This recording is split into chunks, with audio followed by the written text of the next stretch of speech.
Ready? Good evening, everybody. Happy 4th of July. Welcome to this evening's meeting. Adam, will you please take roll call? Thank you, Chair. Bartolo Square North, Nate Castillo. Bartolo Square South, Justin Richards. Blackstock North, Nancy Rand. Blackstock South, Christopher Bissonette. Bryce Canyon North, John Hike. Cabrera Rainey Stephan. Cal Geisler, Teresa Salazar. Carriage Square, Guido Goldner. Channel Islands, Dave Copper. College Estates, John Beck. Diamond Bar, Dennis Ralph. East Village, Ronald Orejo. El Rio West, Dan Ryberg. 5 Points Northeast, Pat Brown. Here. Fremont North, Dave Ebbett. Here. Fremont South, Kim Winch. Here. Hobson Park East, Roger Poirier. Hobson Park West, Cecilia Ravello. Kamala Park, Bill Winter. La Colonia. Bill Winter? No. Thank you. For Kamala Park? For Kamala Park? Yep. Okay, thank you. La Colonia, Ramon Lopez. Here. Orchard Park, Diana Velzi. Here. Oxnard Dunes, Lisa Hewitt. Here. Oxnard Shores, Walt Hagedem. Here. Pleasant Valley Estates, Rosanna Biggerstaff. Here. Redwood, Carlos Quiroz. Rio Lindo, Sandy Diaz. Here. River Park, Paul Schnebelin. Rose Park, Afonso Arroyo. Sea Air, Edward Castillo. Seaview Estates, Isaac Califf. Sierra Linda, Sergio Garcia. South Bank, Debbie Aravello. Southwind, Sofia Vega. Tierra Vista, Christina Thomas. Via Marina, Doug Tauber. Wagon Wheel, Amanda Meir. West Village, Michael Gleason. Here, check that. Wilson, Angela Whitecomb. And Windsor North, Andres Sanchez. Chair, we have a quorum. Thank you, Adam. And before we get started, I'd like to welcome the new chair of Kamala neighborhood, Robert Lucio. Is that correct? Lucia. Okay. Welcome. Okay. Will everybody please stand and recite the Pledge of Allegiance?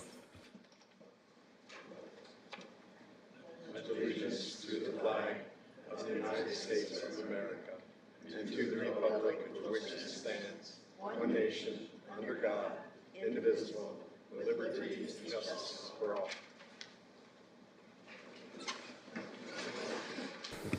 Thank you. Will everybody take a look at the minutes from Wednesday, June 5th? Please review, and if there's any changes that need to be made, please make a motion and/or a motion to approve as written.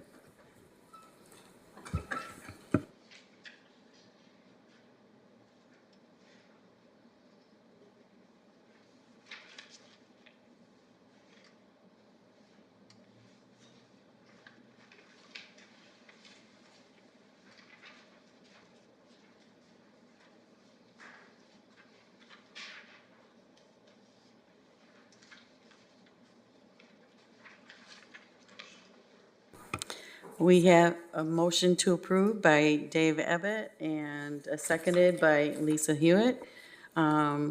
Everybody in favor of approving the minutes as written, please say aye. Aye. Anybody that disapprove? Okay, the minutes from Wednesday, June 5th are approved as written.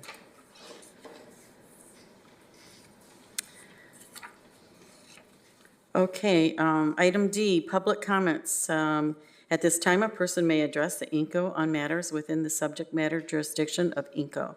The INCO cannot enter into a detailed discussion or take any action on any items presented during public comments at this time.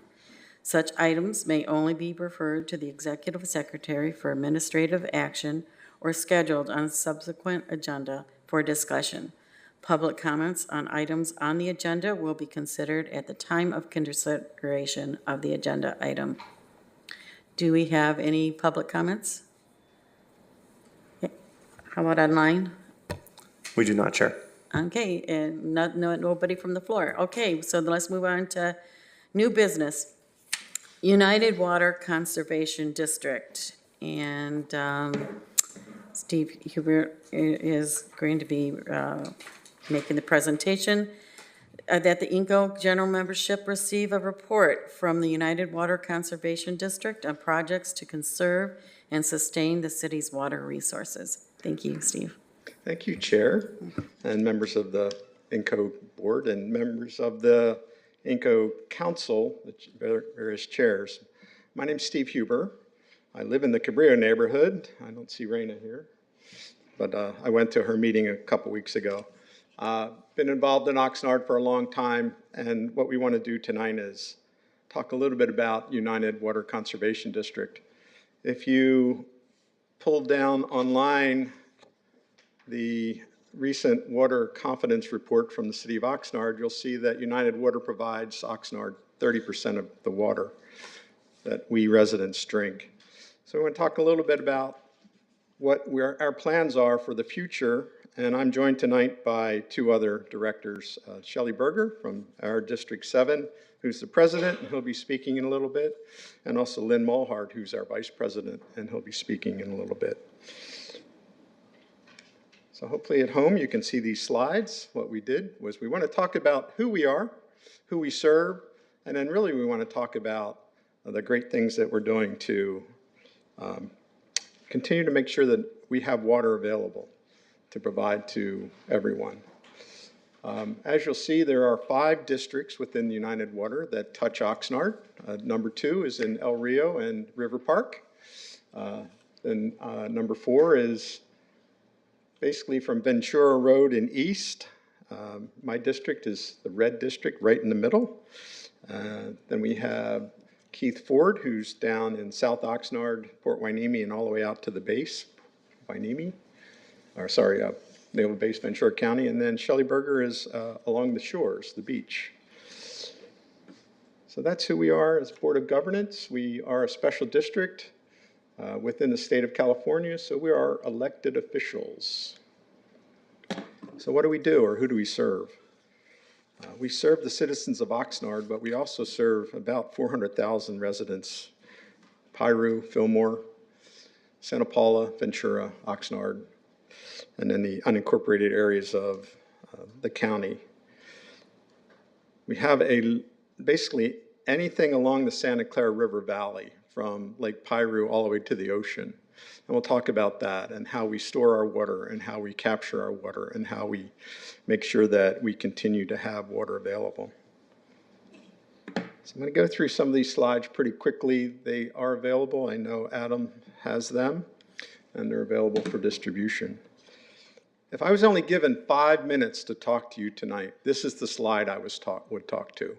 I've done many presentations in the past, and they say, yes, sir, you have an hour. And you show up and they say, sir, you have 5 minutes to talk. This is the slide. This is the takeaway slide, because it talks about all of the projects that we have. So I'm going to start from the ocean and work my way up to the dam, because this is Oxnard. It's not Piru, but it's still, all these projects are regional. So what happens at the lake affects the water in Oxnard.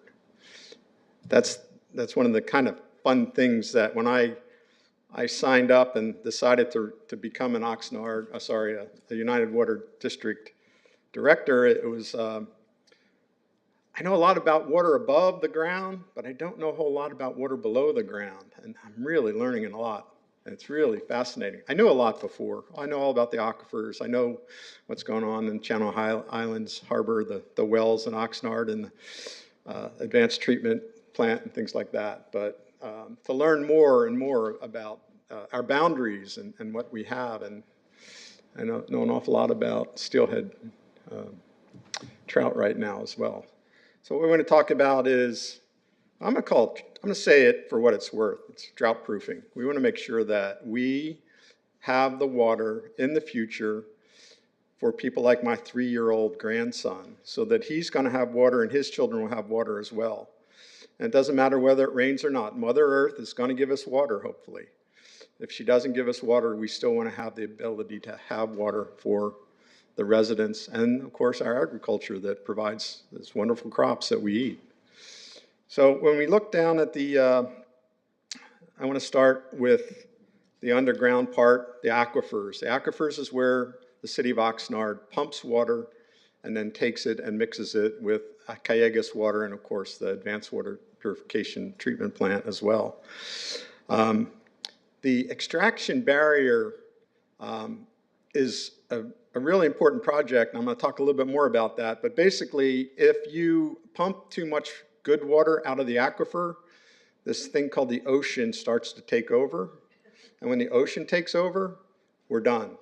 Because now it's brackish salt water, and we're going to have to take care of that. Totally different thing. We don't want that to happen. So we've taken steps to make sure it doesn't happen. We'll talk about that in a little bit.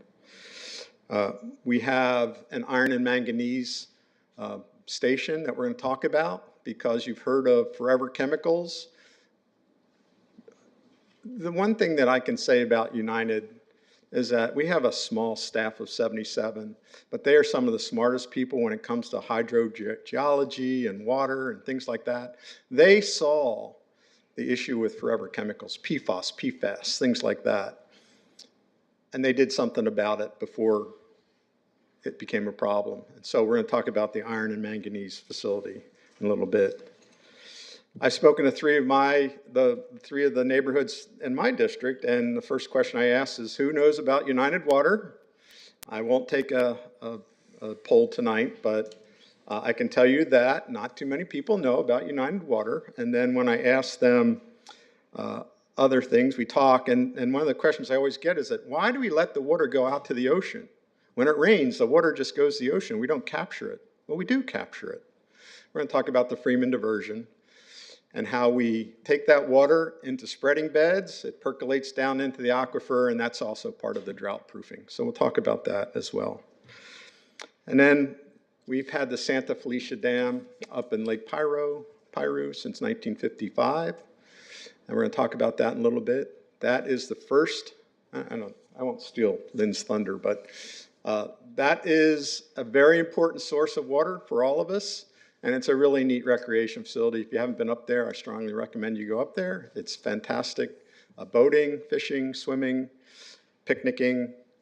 They have their own neighborhood council as well. If you'd like to be introduced to their council president, I can make that happen. I went to their neighborhood council meeting.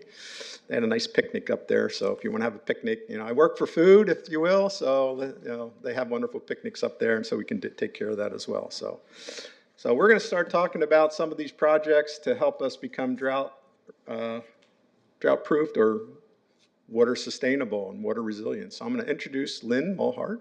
He's going to talk quickly about the Santa Felicia Dam and that project. So we hope to be done in about 20 minutes, and hopefully there's questions from either the audience here or the audience that's in the virtual. So Lynn? Thank you, Steve. It's good to see you. Thank you for letting us speak tonight. My background is I come from a long farming family in the county. People recognize the name occasionally, so yes, that's true. And over time, I've learned about water from my dad, who learned it from his grandfather, who learned it from my great-grandfather.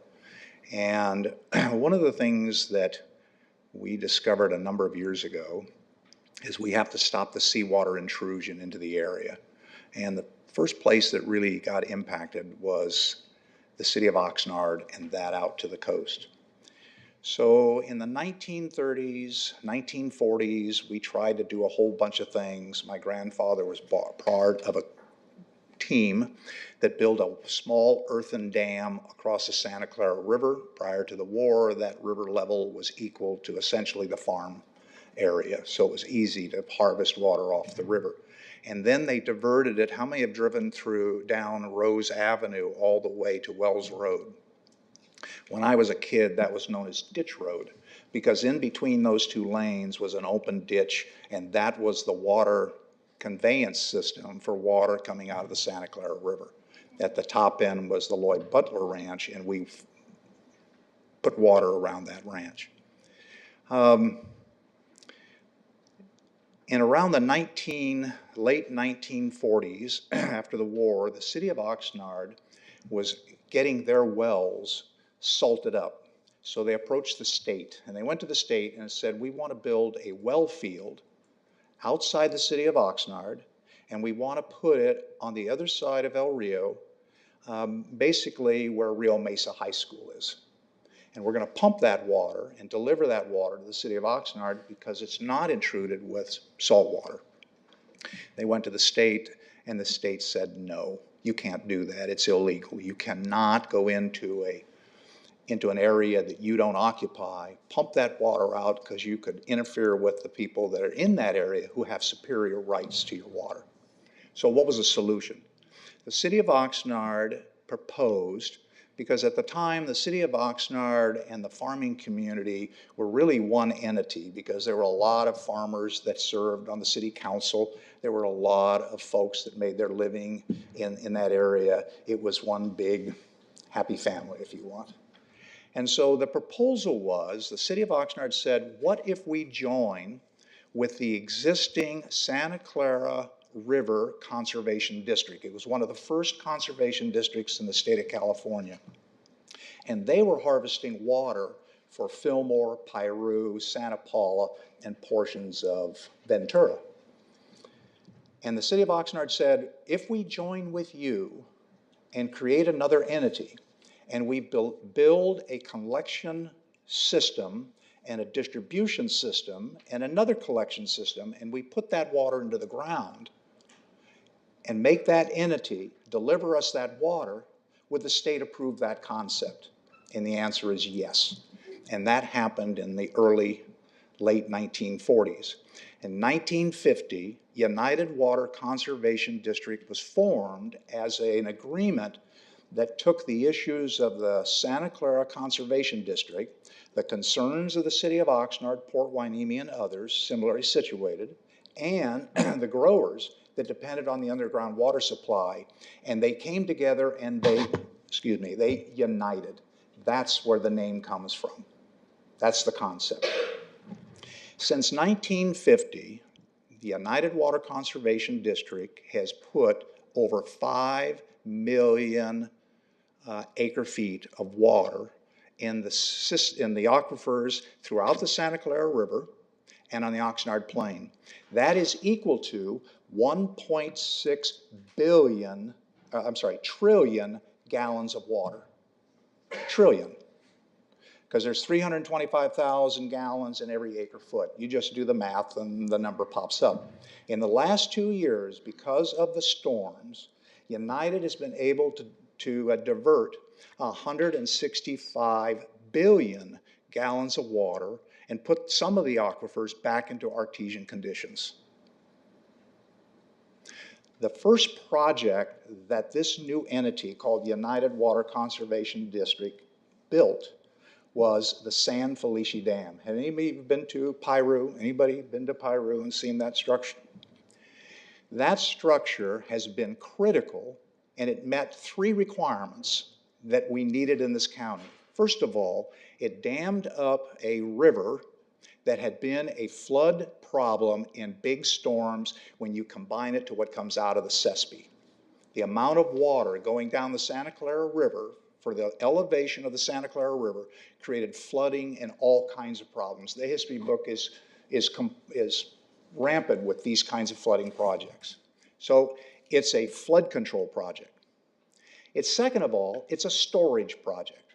So in the winter, we collect water in the San Felice Dam, hold it as long as we can, and release it in the summer when the pumping is heavy and the water's not available, and now we have capacity to recharge it into the ground. So it's a little bit like your savings account. We say, save for a rainy day. We say, put water in the ground to save for a drought. And that's what the system was built to do. Collect it to avoid flooding, store it to make it available to the summers, put it in the ground for the beneficial use of all pumpers, whoever they are. United Water Conservation District is not a regulatory agency. We have no regulatory power. Our whole mission is to put water in the ground. and we're really good at it. Really good at it. 5 million acre-feet since 1950. Since 1950, that dam is now 72 years old. And the state has changed regulations, and the federal government has changed regulations. We know more about the seismic issues. So that dam structure now is under mandates by government agencies to bring it up to current standards. In 1954-55, we finished the Freeman diversion. I was 6 years old. 6 years old. I was standing at the hillside watching the bulldozers build that dam. That dam in 1954-55 cost us $14 to $15 million. The construction we have to do to bring the dam into the standards that the state and federal government are mandating is a $170 million project. The cost of water is zero. The state owns all the water. The cost of water is zero. What you're paying for, what our citizens are paying for, what the farmers are paying for, is the distribution, collection, storage, and pumping and processing of that water. It's a manufacturing cost, if you please. So the projects that we have and what I've outlined up in there is categorized as an extremely high hazard dam from a purely seismic standpoint. And what we will do is we will prolong the life of that dam. It's safe, but we're going to make it safe for the future. That's the process that we're going through right now. We have to rebuild the outlet works. We have to install a small hydro plant. That's an existing hydro plant. We have to update it. That's a federal mandate as part of our requirement to generate reliable hydroelectricity. $198 million project raises the dam crest to another 6.5 feet to meet the maximum flood intake of that dam so it doesn't crest the dam. So this project requires a lot of things that we're doing going forward. All of it is designed to give us reliability and give us certainty in the future if we put it in the ground. And that's what we're doing at United. Any questions? Thank you. Great, thank you. Thank you. Boy, it's hard to replace history like that. So you can ask a question if you want. Sure. We usually open it up at the end, but go ahead. Yeah, let's make it a dialogue. It's your meeting. You want to wait? Okay. All right. All right. So once the water is released from the Santa Felicia Dam, it comes down the Santa Clara River. And instead of going out to the ocean, the Freeman diversion was put in place. The Freeman diversion captures, this year alone, it captured 148,000. When I say acre feet, Lynn described acre feet, but the way I describe it to my grandmother is take a football field, put 1 foot of water on the whole football field. That's an acre foot. So you take 148,000 football fields together, and that's how much water we've saved. In fact, we're the #1 recharge facility in the state of California this year. A couple things that we need to make sure that we do better. One is that right now the steelhead trout is an endangered species.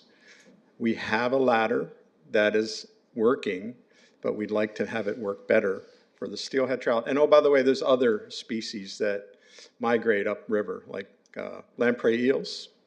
We had 5 or 6 of those, a couple of them last month. We had 4 fish in May that came up the ladder. So we know that because we have cameras and watch them. But we need to do better because we'd like to help the environment and get those steelhead trouts plentiful again. So with that, I want to turn it over to Shelley to start talking about what's next in line is the iron and manganese treatment plant. Very good. Thank you, Steve. Just so you know, at our board meetings, when Lynn Mulhart makes a presentation, they never are within the time frame that we want him to speak to. He's our resident historian, and so we love him to death. But Lynn is Lynn. As Steve was saying, my name's Sheldon Berger. I live in Victoria Estates, but I represent the beach community. I lived out in the beach community for 40 years. I've lived in Oxnard for 55 years. I'm not a native, but I feel like I'm a native. I'm currently the president of the board at United Water, and we're located over on Lombard Street. We used to be in Santa Paula, but we bought the building over there several years ago, and we're happy that we're now part of being an Oxnard resident. So, having said that, the iron and manganese project that's being built out in El Rio.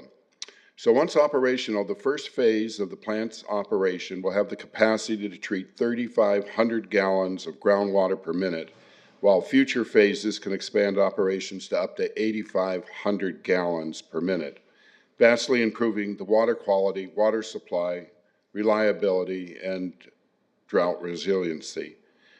Sustained periods of drought have negatively impacted the water quality of United's El Rio well field and the Oxnard-Hueneme pipeline system, as well as wells of our neighboring water mutuals. By removing the iron and manganese from the wells in the lower aquifer system and then using that water to blend with water from the upper aquifer system wells, we're able to utilize up to 11,757 acre-feet of local groundwater supply per year, and that's a tremendous benefit to the entire region out here. The iron and manganese treatment plant is expected to be fully operational by February 2024 and will treat groundwater from existing lower aquifer system wells in the El Rio water treatment and groundwater recharge facility. By reducing iron and manganese concentrations in the water, United will then use that water to blend with water from the different wells in the upper aquifer system that contains the high concentration of nitrates during the periods of drought. Collaboration is the key to the iron and manganese treatment project's success.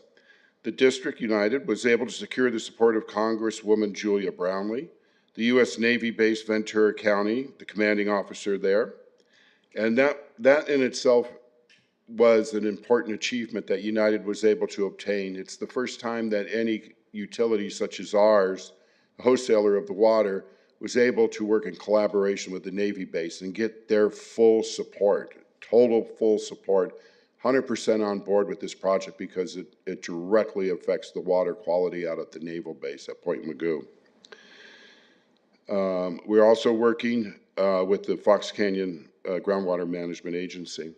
So the project, as I said, is $10.32 million, and about 65% of the plant's costs have been supported by awards from both the State of California Department of Water Resources, which was $2.5 million, and the Federal Government Department of Defense Office of Local Defense Community Cooperation for $4.2 million. Now that's 100% because of the Navy base and the commander at the Navy base and his staff that pushed hard in working with United to get us the Department of Defense funding to help pay for this project.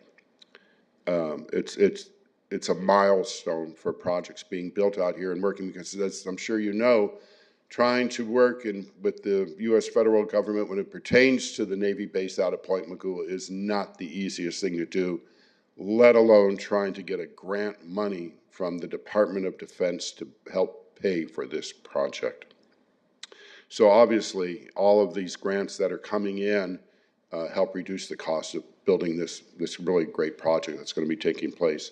So that's it pretty much in a nutshell. And again, we'll take any questions afterwards. And thank you very, very much, for your time and effort. We did want to bring this to your attention and let you know what United's doing because there is a lot of exciting things that are taking place right now at the district office. So thank you all, and thank you very, very much for your time.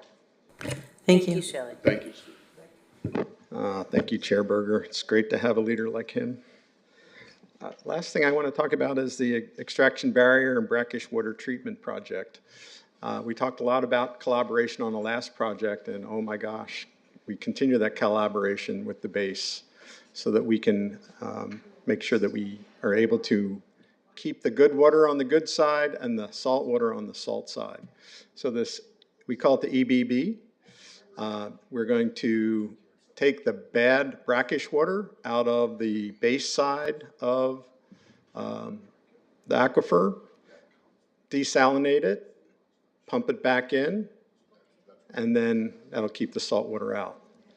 Now, The great thing about this project is the community benefit that comes from it. It's not just the base that will benefit, but also Oxnard and Camarillo will benefit, because we're going to basically create 12,000 acre feet, a lot of water that goes in. Half of that goes into the aquifer, and the other half goes to be able to be used.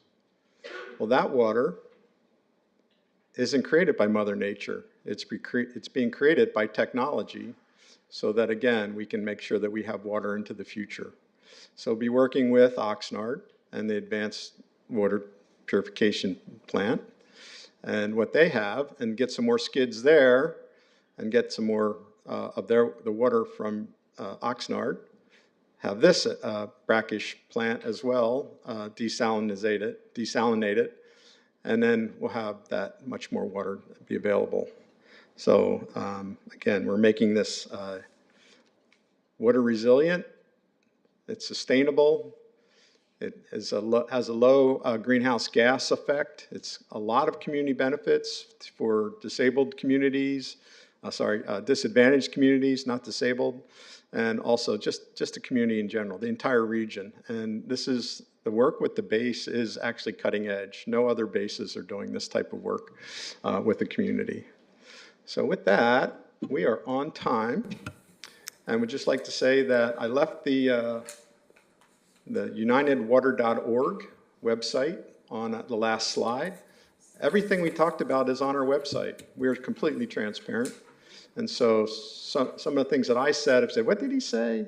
You just take a look at the EBB on the website, and they're really smart people that know how to put the slides together, and the engineers can explain it a little bit better. So please, what are your questions here in the audience? And then Anybody who has a question, please go up to the mic. Also, we have presentations here in the front, and we have our cards. And if any of the neighborhoods would like us to come talk, we'd love to come out to the neighborhood. So, Please announce your name and your neighborhood. Hi, I'm Kim Winch. I'm from Fremont South. I want to thank you. This is really excellent. You gave us a lot of information.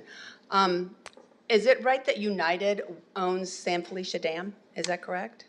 United owns San Felicia Dam. do it. That is correct. So if, I know that you are remodeling it. If something untoward happened and it now released all of that water, what is the time frame of that water coming from the San Felicia Dam down to Oxnard? Because I know it's in that time that we have to get out of Dodge. Great question. First off, I just want to make sure that everyone understands this is a super safe dam. There is nothing wrong with the dam. We're making it better. We're making it safer. We're also going to enhance the tributary channel where steelhead trout will be able to spawn.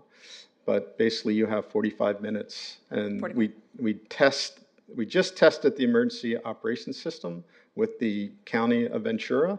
We made sure that every single phone number is correct. The people in Piru are probably more concerned than Oxnard. Yes. Because they have 20 minutes. And we test the siren at the fire station in Piru on the first Friday of every month at noon. So if you happen to be in Piru at noon on a Friday and you hear that siren, it is a test. We tested from the fire station, we tested from the dam, we tested from the ranger station. I should have prefaced it that I was volunteering with Scott Brewer with the fire department, and I was lucky enough to come to one of your tabletop exercises for the dam. Great. And I will state right off the bat that I was super impressed with your people. I sat there and all took notes like crazy, because every single person that worked at your dam that was there, they would start listing everything they would do. I mean, it was a serious tabletop exercise. So I want to thank you for that, because they were very, very good. But because I volunteered heavily with the disaster preparedness, one of the things I do want to tell people is, like, if you hear, because there's a lot of evacuate, and then people just wait for someone to come knock on their door. But if there's certain times where it says evacuate, go so that you're in front of everybody else, right? So that's why I asked that question. Great question. So I thank saw you as very part much. of the, I'm very impressed with your operation. for the city of Oxnard, because I'm a resident, a little free plug. I noticed the CERT training is in the neighborhood package this month, so get your CERT training. Okay. Do you have another question? Yeah. Let's see. I don't know if this has anything to do with yourself, but it's to tell you do not capture any of the rainwater, to let it go. Do you have an answer to that on why not to capture rainwater that's going to be hitting your sidewalk? No? I don't have A reason? legal technical answer. The problem is that capturing rainwater is only a small part of the process of making it usable by humans. Mhm. Surface water, by definition, is non-potable water. You cannot use it because it hasn't been cleaned. Right. The water you pump at the city of Oxnard and the water you get from Kiegas is surface water until it goes through the Kiegas Metropolitan Processing Plant. The water that United puts into the ground is raw water. We cannot deliver it to Oxnard directly because it's non-potable. I got So that. the law says that if you put water into the ground and that water migrates 1,000 feet into the aquifer acts as the filter that takes all of those impurities, pathogens, and all the things that make water not safe, and then you can pump it out. That's why the facilities are built where they are. The farmers can take it out because they're not drinking it, they're putting it on crops. That's legal. Okay, So- all right, because that's what I was going to use it for my vegetation, because I You couldn't can water my use it, lawn. You can use it. Sorry. Kim, you need to speak into the mic. They're having a hard time hearing you online. I Oh, do- yeah. I do All what he speakers. does. Yeah, you do. Oh. Sorry. So in sum, the question was, can we collect rainwater? Right. The answer is, I guess it depends always, right? But What I'm using it typically, for. it's depend what you use it for, a rain barrel or something to water your plants, things like that. But legally, we can't collect rainwater and drink it, Oh, yeah. things like that. I So- did go through CERT, so. Yes, okay. so, but yeah, for emergencies, Okay. like certain things like that, rain barrels, things like that. But when we get these huge rains and we fill up, lots of acre feet of the lake, that's a different story because now we're gonna put it into the ground. So you do collect the rainwater and then? Oh, yeah, Okay. that's how we fill up the lake. Okay, And that's how we fill up our ponds, and that's how we fill up the aquifer. It is collecting it through the state authorization that we have, storing it in a lake that is approved, that's what we have, putting it into a conveyance system, which is the Santa Clara River. That water percolates into the ground and recharges the aquifers under Fillmore, Santa Paula, Ventura, and Piru. Okay, great. Yeah. Piru, Fillmore, Santa Paula can pump that water out of the ground and deliver it because it passes at least 1,000 feet. It takes about a year to do that. It's a very slow process. And in that process of going through the gravel pack, whatever that aquifer is, that it constitutes a filtering system by nature. nice. So you can collect it in a barrel, use it on your crops, but you can't put it on the stove and boil Yeah, it I and was make it thinking. good. Thank you. Great, thank you. Walter and I know each other. When I was on the planning commission, sitting where you were during short-term rentals, he was right here. All the Many time. times. Many times, yes. I think it was the greatest short-term rental agreement, but it was 10 years ago, so. No, it was- Different that was story. a great effort, Anyway, but- that's not, what is your question? Well, that's one of the things that the city, we really worked hard with the city and with every planning commission especially, and it worked out very well. I'm Walter Hagan, I'm chair of the Oxnard Shores Neighborhood Council, and in Oxnard Shores, one of the things when I got here 10 years ago, we had some floods there because of the drainage system. And a couple of years ago with the old public works director, we were sitting down and we were saying, how can we solve some of these problems? It could be piecemeal, and one of them would be to collect water, because water comes off of Harbor Boulevard, goes down Woolly, goes to drains that don't go anywhere but into the sand, and they have to dig trenches out. It's a very expensive process. And we had a consultant's report, and it was like a $35 million project. It just was unfeasible. And I was asking her, well, why can't we put some of these French drains up near Woolly and have them, have the water go into the ground? And she said, well, that could help with the, with the brackishness, with the infiltration of seawater. I don't know that that's that there's enough of that to make a difference and to make that argument as to say, why don't we start doing that on a small scale, just do some things up at Woolly and Harbor, places like that where we get some flooding. I don't know. I mean, it seems to me like you need so much water to make a difference. Would that be a reasonable argument for us to make as a neighborhood? The way I'll answer that question is that I was recently appointed to the board, and I do have a relationship with the city manager, several of the city council members, but in particular, the current public works director. And he and I are going to get together, and we're going to start collaborating and talking about the art of the possible. Because in our name, United Water Conservation District, any way we can save a drop of water, conserve a drop of water, is good for everyone. So I wrote that down, Woolly and Harbor, and I know the area that you're talking about. And so, yeah, we'll see what we can do. There's technology out there that we don't know about that could help a lot. Well, so. some of the simple solution is to catch the water before it gets to the drains, where we've had a lot of buildings, so we used to have like a 60% coverage where you'd have a lot of water that could go into to what was just sand there, but now it isn't. So that means there's a lot more water going to the drains, and maybe a $35 million project isn't doable, but maybe some piecemeal things and other things could make it. Make something work. Anyway, I appreciate it, and I really appreciated the presentation. These things I didn't know about, and it's really quite good to know these things too. Thank you very much. Thank you. Thank you. Next. Pat Brown. Yeah, I don't like the sound in here. It's not good. Since the COVID, we don't have the sound that we used to have. Anyway, what I'm thinking is, generally, having been here for over 20 years, the cost of it and the quality of it are the two main things that I would see that the city would be most concerned about.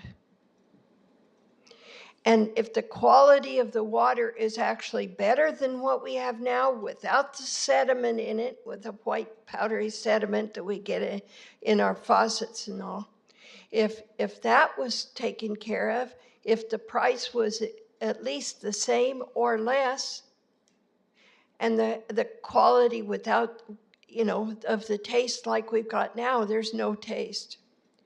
And so if all of those things are taken care of, then what are we talking about? Let's get it on, the sooner the better. Great. Why would we want to continue on with something that's worse than what we can get? We always want to improve. That's a good idea. So we're part of the solution, so we're going to work with the city. I can't hear you. We're part of the solution, so we'll work with the city on that as best we can. You bet. The quality part. We're working on the cost part as best we can as well. So. Well, it sounds like it. In all of your talking, it really, I'm thinking, how much longer do we have to wait to get it? Well, because if you get something that's better than what you got right now, you want it now. You don't want to wait for it. So the one thing that's really been fascinating is how good the grant writers are at United to be able to get other people's money, right? Grants to pay for some of these things that are strategic assets, really. Water is a strategic asset, and we need to be able to get the money so that we can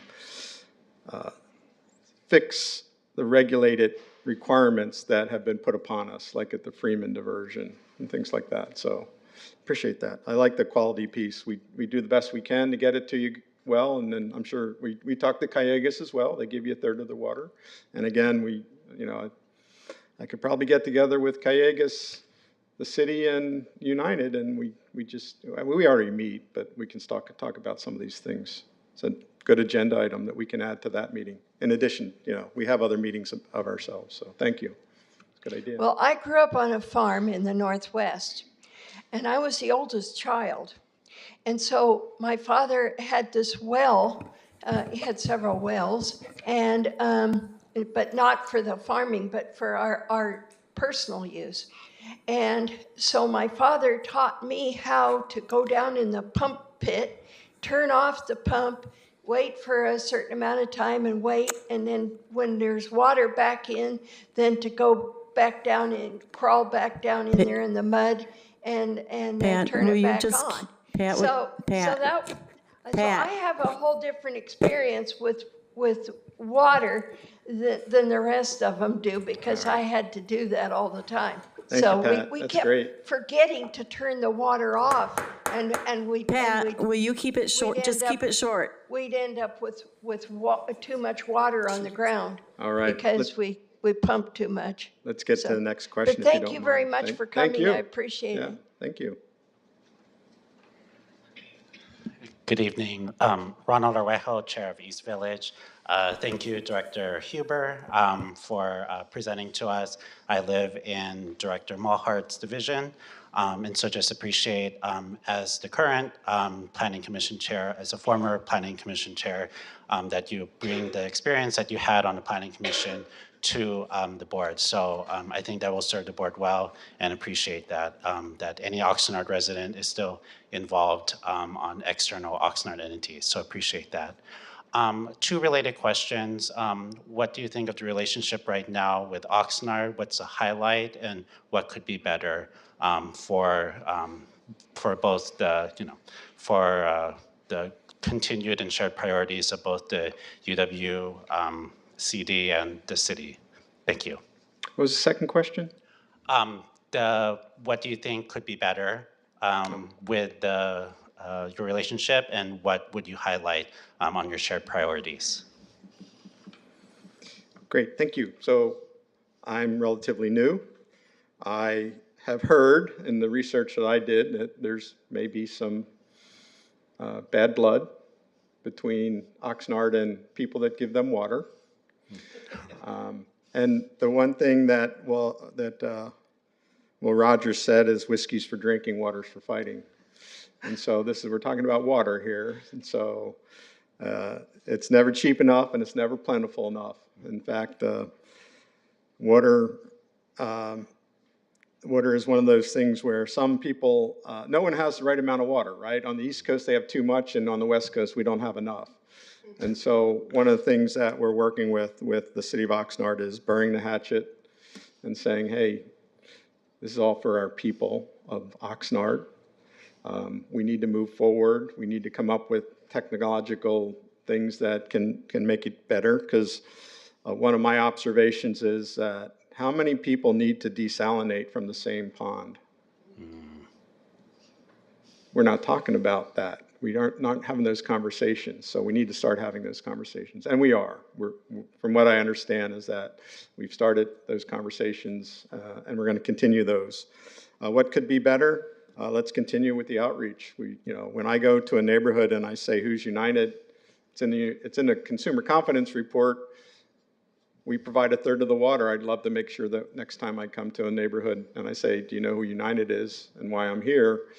Most of the people know. So I see my neighborhood chair is here, so that my neighborhood knows about United. Yay, That's Raina. great, yeah. Yay, Cabrillo.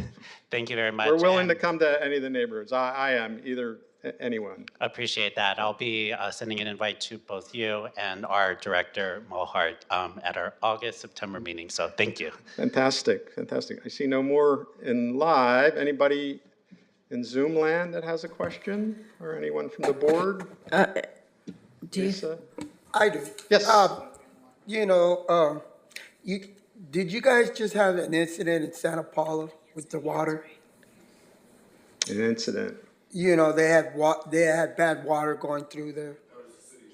That was the city of Santa Paula. Did you, That is was that not- the same Yeah, water? see, that's an interesting question, because I say water, it doesn't mean it's our water. It's, again. Oh, well, that's what I'm just saying, because it says No, Santa it's funny Paula. because we just had a brief today on, well, we had an issue, and it wasn't an issue. It was, they tried to turn a valve and they Okay, couldn't turn that's it, and then they unturned the valve, but that wasn't what happened in Santa Paula. That was with us, and that had nothing to do with Santa Paula. Okay, So- okay, what was that with you guys?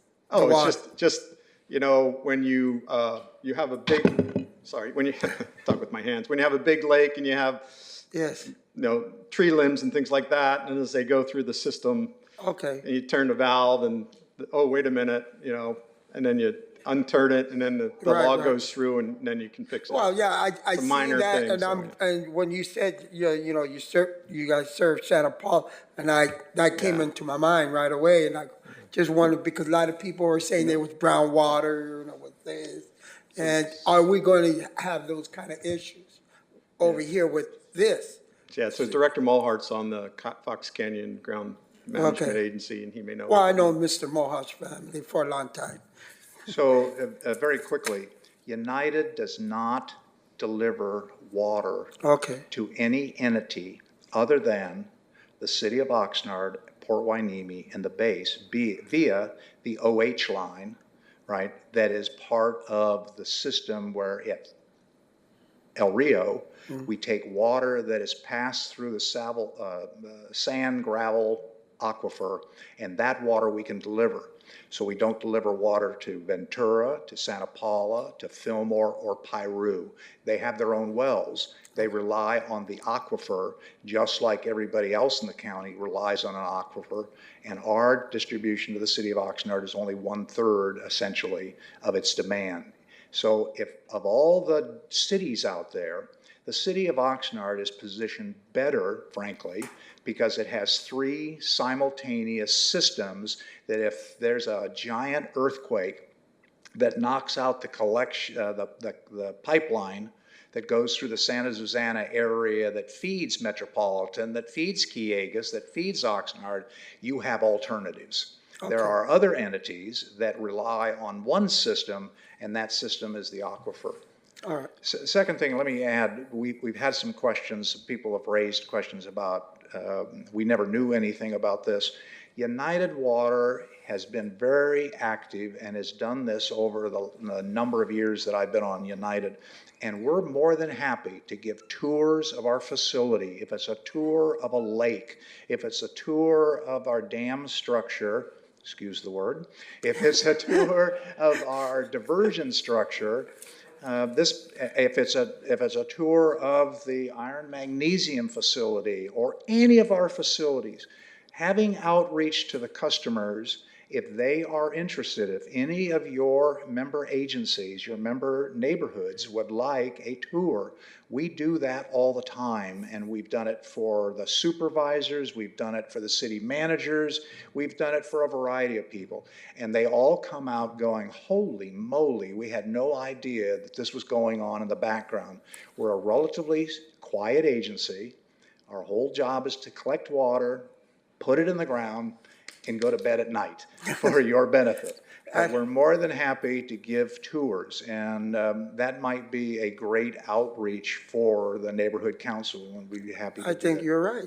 Thank you, thank you. And you're talking about the wells out there by El Rio off of what? Off of Rose Avenue, Rose Avenue and just all. on the other side. Right, right. Yeah. When they all changing water all the time. I Yes, remember yes. when I was a kid, there was little ponds all around. Yeah, well, we're in the same little kids area because we go back collectively to a long Yes. time. So anyway, it's available to you. We can make it happen. You can reach out to any of us as directors. We can put that together. Any of the neighborhood councils that are watching online. It's a great field day trip. We've taken adults, we've taken teenagers, we've opened up eyes to careers in engineering and civil engineering and hydrology. It's a great exercise if you would like that, and we can do it for you. Okay? All right, thank you, thank you. Dave, you have any questions? I do. So, when water is put into these aquifer, these ground wells, Right. is it tested before it goes in to see if there are certain contaminants, bacterias, or anything in the water that's going in, We as test well our- as when it comes back out? Yes, we do. We test it. We test the water. But the Consumer Confidence Report provides you what Oxnard adds to the water to make sure it meets the federal standards. Our water meets the federal standards for not having PFAS, PFOS, the forever chemicals, things like that, as best we can, right? So, yes. Because there are so You many cannot drink chemicals. our water because it has to be mixed, right? Got it. We don't add fluoride in the city of, I think Oxnard adds fluoride. I read that, so. And then the other one was, there's a gentleman up earlier inquiring about the channels and going out to Fifth and Harbor. Oh, yes. Does it affect, It's a channel. with the island. amount of construction and stuff that goes on, the concrete jungle that we're creating here, does that affect how much natural water goes into our aqueduct? I'm sorry. They were given a brief from the Channel Island Harbors last month, I believe, right? Is that what you're talking about? Channel No. Island Harbors wells? No? No, but with all the coverage of the ground, and then we have all this runoff that goes into the channels and out into the ocean, so that water is not percolating into our ground That's correct. naturally. Yeah, percolation is a function of the clay layers that act as a gasket to get to the gravel pack. Dirt does not store water that's pumpable. Correct. It's just mud. So over history, what's happened is that the Santa Clara River has gone through big flows and little flows. In the big flows, it moves tons of sand and gravel. If you take my hand here, these are the gravel packs that have been laid down over centuries. As they stack up, the gravity takes these clay layers that are separating these and squeezes the water out of that clay layer. It acts like a membrane, and that's what separates one aquifer from the other. It's unique in United's geographic location that the ocean, from all out in the ocean, that gravel pack pops up to the surface essentially at the Satakoy spreading ponds. If we go through a dry period and we put water in the spreading ponds, we can percolate up to 16 to 17 feet of water a day. A day. It's massive. But over time, that water mounds like hot taffy on a board. Hot taffy on a board. It takes time for the taffy to ooze out the side. So we mix the ponds around a lot. The problem with a lot of the water surface area that we have here, we have to be careful because it has pollutants from tires, oil spills and the like. We've had cases where up in Fillmore or Piru or Santa Clarita, for that answer, because it comes all the way from Santa Clarita, where a tanker truck or something spills and all of our operation shuts down until we get the okay from the county, because that's their responsibility to give us the clearance. And we stop diverting all water at that point. So all of these issues that are raised are some of the things we do. And again, it's a big part of the process of making the water safe for all of us, and we do that. Perfect, thank you very much. Okay, yeah, just to follow up on one of Kim's questions about, should the dam ever break? If the dam ever broke, and you said it would take 45 minutes to get to Oxnard, of course, that would be 45 minutes if we were told immediately. Not necessarily 45 minutes from the time we learn about it. If the dam should break, what areas of Oxnard would be affected? Would it be all of Oxnard, a portion of Oxnard, like River Park and, the north neighborhoods, all the way down to the ocean, I'm assuming? But would it affect the entire city of Oxnard, or just maybe, let's see, is that east? That's west, or more of the westerly portion of Oxnard? So first of all, I'm not a flow specialist. That's not what I do. Well, I won't hold you to it. I got to be very careful to give you false information. So let's kind of set the table. But let me give you some history. In the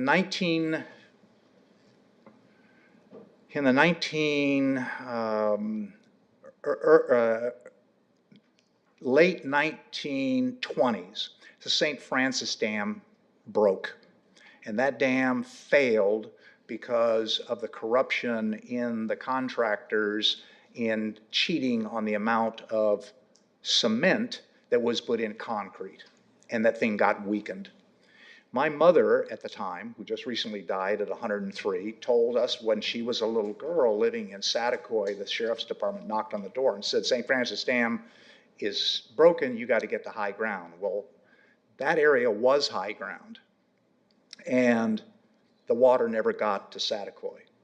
At the time of that break, the Santa Clara River was even to the banks on either side because the sand had not been taken out of that river. The reason Santa Clara River is low now is after the war, all the building, the number one ingredients in concrete is sand and gravel. That's where it came from. And the sand and gravel came out of Santa Clarita because we were building freeways. The water did not get to the city of Oxnard with that dam break. Now, the riverbed is 16 feet lower than the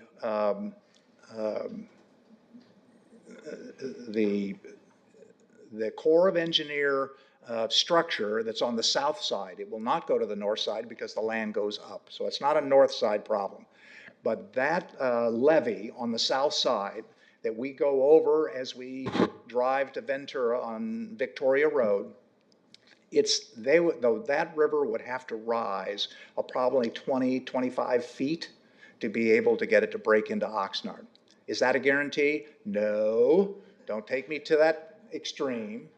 But all of this issues of the flow pattern and the like of a catastrophic failure of that structure, the San Felice Dam, was part of the engineering that the Corps of Engineers used when they built that levee to factor those factors in.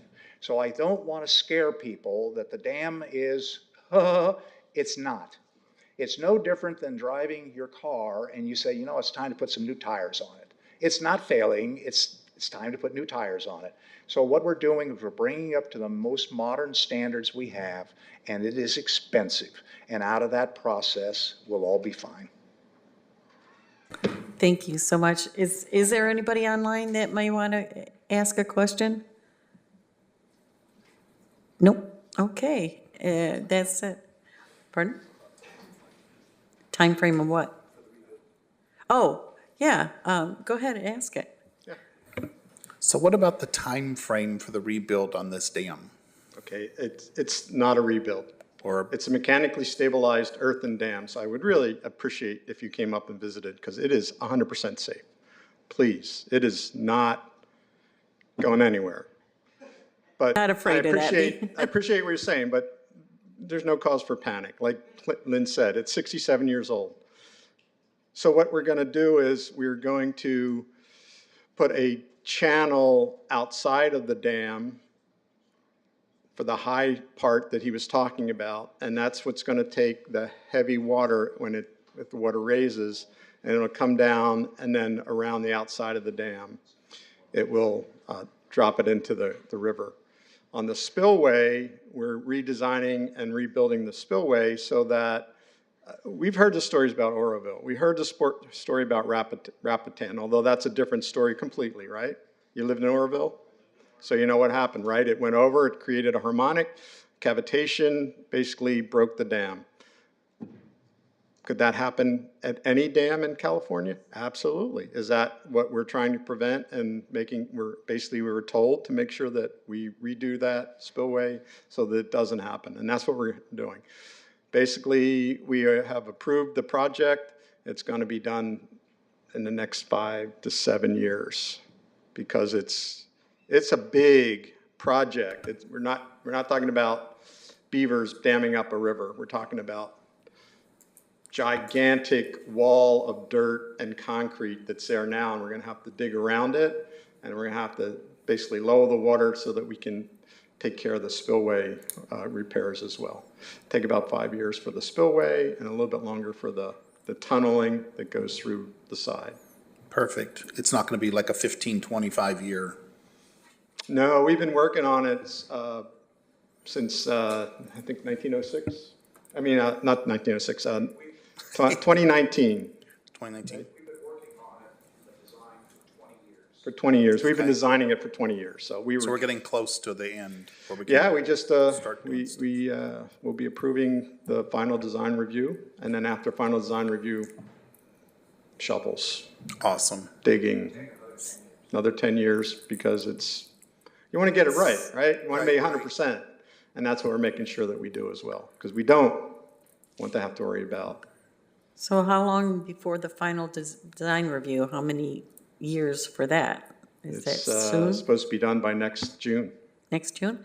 And then the work can start not too long after that, or? Yeah, you know, I think I need to do a follow-up presentation with your neighborhood, because we're way past our 30 minutes. But yeah, so after June, we have a year for final design review, and then it's a phased approach for the next 10 years for the dam. And then for the spillway, it's 6 or 7. Okay, all right, thank you. Here are the numbers. We are 2 years away. We are at the final design. That final design will not be done till 2025, 26. Construction is scheduled for 2026. We think it'll take 2 to 3 years to build. The biggest problem we have is that we cannot have water way up in the dam and do the work because we have to get down to the lower level. So this line may stretch out. I mean, I hate to say it, but the most work will be done when the lake is basically empty, which is not good for water distribution, but it gives us the ability to get the machinery in there, pour the concrete, not have it wash out. The typical public works project at our level is a 15-year project. We're at the 20-year point. It started in 2012, somewhere in that time frame, 2002, I think.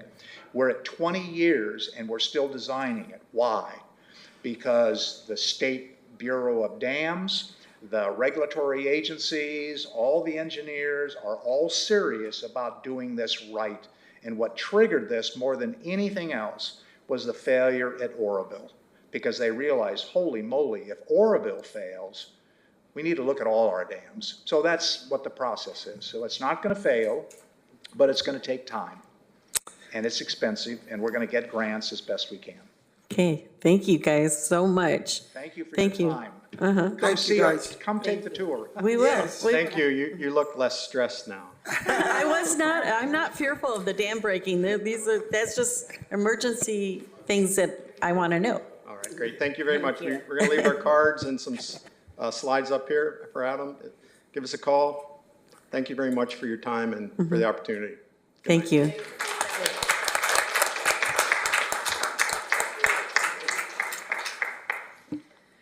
Okay, let's go to item F, neighborhood chair reports. Neighborhood chairs may individually report on items of interest or concern to their neighborhoods. The INCO cannot enter into detailed discussion or take action on any item presented during these reports. I'm going to let Len go first because he has an introduction to make.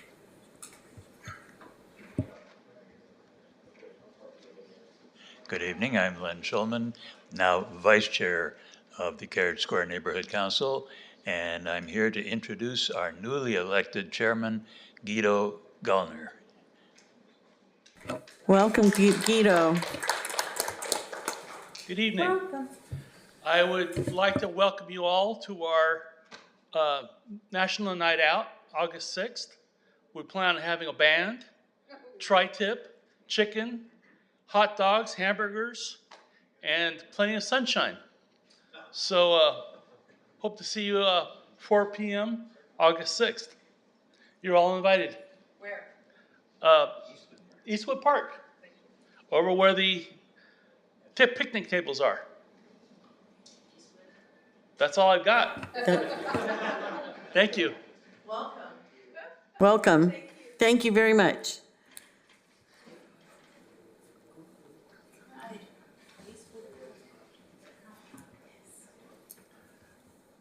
And don't forget your sunscreen. So just as a reminder for everybody in District 6, that's Council District 6, pretty much if you're not, anybody out there in TV land is not familiar with this, if you're If you live south of Channel Islands and west of Saviors, show up. And even if you are east of Saviors, there's some areas that are in District 6, so you're invited anyway. But anyway, it's occurring Wednesday, the 17th of July from 6:30 to 8 o'clock in the evening at the South Oxnard Center at 200 East Bard Road. And Arthur Valenzuela, the city council person for District 6, will be talking about city updates. And our city manager, Alex Nguyen, will be talking about the Taxpayer Protection and Government Accountability Act. So, can't say it's going to be good times, but it should be interesting. Thank you. Next. Hi there, Sandy Diaz from Rio Lindo. Really no new updates. I know our next meeting that we'll have is September 26th. It's a Thursday, 7 p.m. And as John said, we also have Alex Nguyen coming to talk. So that's all I have. Thank you.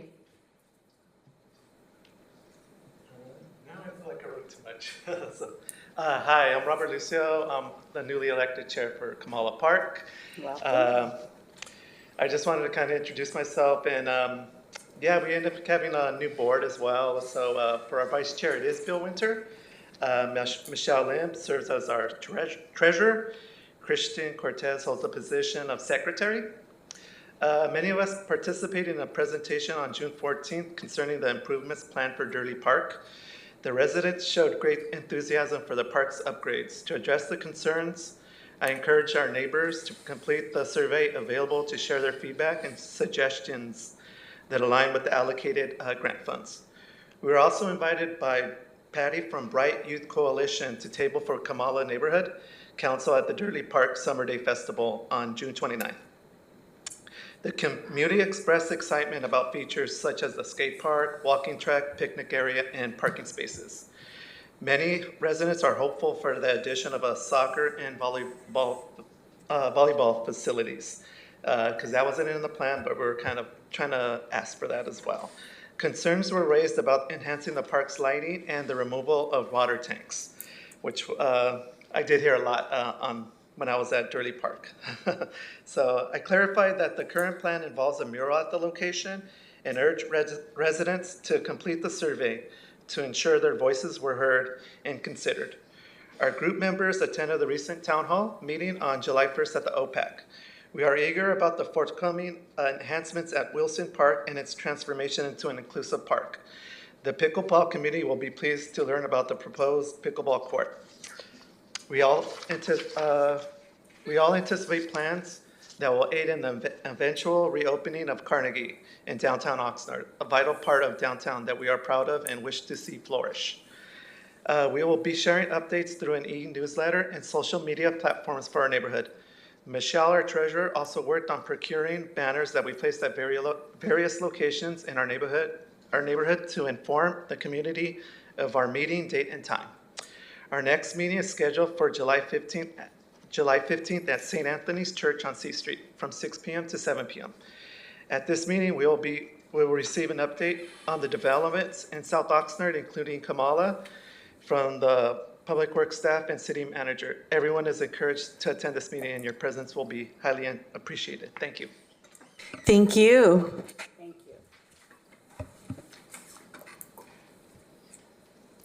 Hi, Kim from Fremont South. I'm here to announce our next meeting is going to be July 10th at PAL, the Pacific, when is it that? I don't know, it's on K Street. It's going to start at 6 o'clock. And if you're interested, I didn't know this, maybe because I wasn't paying attention or too much going on, but now we're allowed to put in curb cuts and driveways, but they have to be of a certain type of driveway with certain types of material. So we're having two of the representatives from the city come and talk to us. And we're going to try to talk to I Street residents to see if they want to institute permit parking to solve some of their massive parking issues. And then the rest of us are going to talk to and hear about the curb cutting and what we're allowed to do and what we're not allowed to do. So if you want to join us, please come. I also want to say that I was fortunate enough to attend the City Safety Fair last Wednesday or Thursday, and as a representative of CERT. And what I was able to do is I talked to Southern California Edison. They had a table there. And they informed me that when they have to do a power outage due to fires or heat or anything like that, they have resource centers all over the city. So check it out, because if your power is turned out, or even if it's not, and they open up a resource center, you can go to this resource center and you can power up all of your laptops and your phones for free. You will also walk out of there with a free power bank, a disaster kit, a little first aid kit, and a light bulb that you can charge and that you can put into a lamp and it will go off when your power goes off. So it's a really good deal. And they also said that they would come and talk to your neighborhoods about PSPS and how it would affect your neighborhood. That was PSP, what was that? California Edison does a thing called PSPS, which is PSPS. power. It's about power outages during. Right. It's I not just a wanted to make disaster. sure I got the letters right. PSPS. Yeah, and Okay. it's all over their website. Yeah. It's a lot of good information. They'll come and talk to you about a generator that you can use and what types and stuff like that. Perfect. Thank you, Kim. Anybody else? How about up here on the desk? You're good? Okay, we're all good. All right, executive board reports. Does anybody up here have an executive board report? I think we're all good today. Future agenda items. Item H, future agenda items. Does anybody have any recommendations for future agenda items? Go ahead. You got to speak in the mic. That's okay. Hi, my name is Vanessa Hernandez. I really need to talk to somebody about the Parks and Recreation Department and the mobile activity centers that they're putting on for the summer at the different parks in the community. There's not public or no accessible public restrooms at some of the parks that they're holding these events at. They're 3 hours. So this is future agenda items for INCO meeting. Oh, for INCO. So basically, all the parks that are within your guys' neighborhood, there's a lot of issues going on. I take my small children to try to take them to all the parks in Oxnard, and there's major issues. Okay, so we'll get a list from you if you want to give a list to Adam about the neighborhood parks that you want, and then we can discuss it in one of our meetings. Okay. Okay? And there is a contact for Parks and Recs, right? Right, there is. Yeah, I've talked to them. Okay. Anybody else for future agenda items? No? Okay, let's move on for adjournment. And anybody have any new business before I adjourn? Having said nothing, let's adjourn the meeting.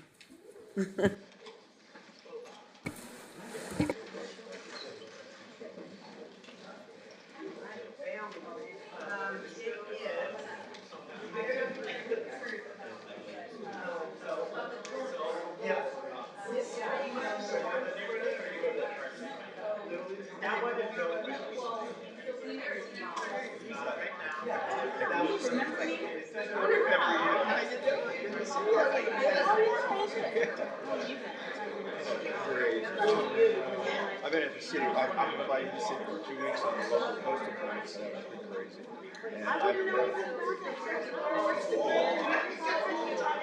Well, we just got to see the 2 weeks ago, and it was just, it's more in the weeds stuff.